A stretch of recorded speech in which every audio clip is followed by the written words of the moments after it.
ay ang tinatawag na perennial 5-year-old name o yung hanggang sa pagtanda, bata pa rin. Tulad ng Honey Boy, Baby, Precious at Babes. Ikalawa ay ang mga doorbell names na Bing Bong, Ding Dong, Ting Ting at Bongbong. Ikatlo ay ang repeated names o yung mga inuulit tulad na lang sa magkakapatid na Lamina. Ang pangalan naman nila ay inuulit kapares ng Maymay, Joy Joy, at saka ito nga yung bunso, Bek Bek.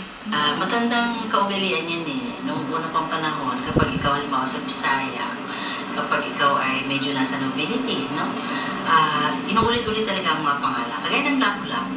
Ang ikalima naman ay ang mga composite names o mga pangalan na pinagsama-sama, gaya ng Luz Biminda na pinagsama-samang Luzon, Visayas at Mindanao, at ang Jejomar, Jesus, Joseph at Mary.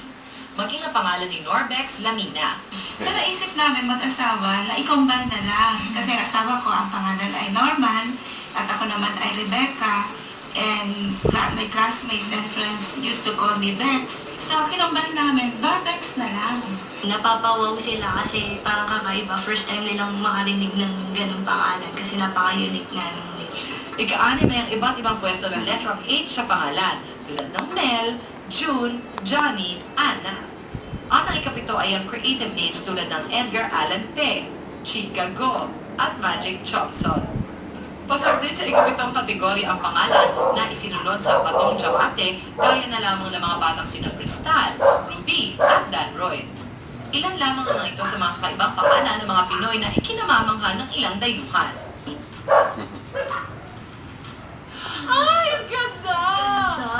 Mga Pinoy na Pinoy. Bek Bek. Oh, let's come on. Live wala dito sa studio ang magkakapatid na